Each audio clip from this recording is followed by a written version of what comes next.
Слушай, тая песен не е правя, защото е така, цъпочетка, разбираш?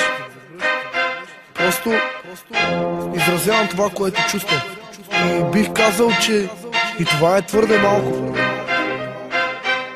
Просто нямам думи, нямам думи. Как не мога просто да намеря друг начин, как да кажа, че супер много те обичам. Разбираш ли?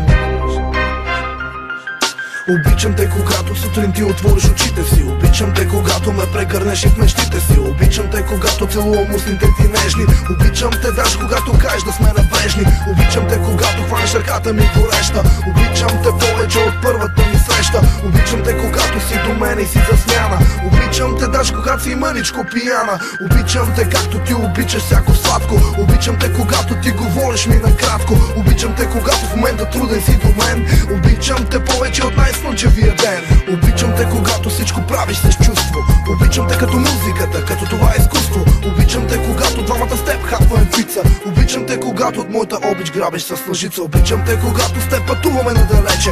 Обичам те, когато кажеш оф, стига вече. Обичам те, когато съм в ситуация кръстосана. Обичам те, даже когато си адски ядосана. Обичам да гледам лицето, ръцете, краката, мрази разделата. Обичам очите зелено кафяви, обичам те цялата. Обичам да чувам гласът ти плахо и тихо в нощта. Обичам те, скъпа, както ти обичаш да палиш свеща. Обичам те, защото си просто великолепна. Как да не те обичам, като сърцето ми пак трепна. Обичам те като изгрев на черното море.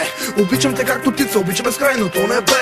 Обичам те, искам всеки това да знае. Искам и ти да знае, че друг повече от мен не те желае. Обичам те, когато казваш, че ме обичаш. Обичам те, даже когато се объркаш или сричаш. Обичам те, когато глава подпреш на моето рамо. Обичам те обаче и тая дума звучи слабо. Обичам те за мен, ти си просто моята мис. Обичам те, разбрали? Обичам те, Елис.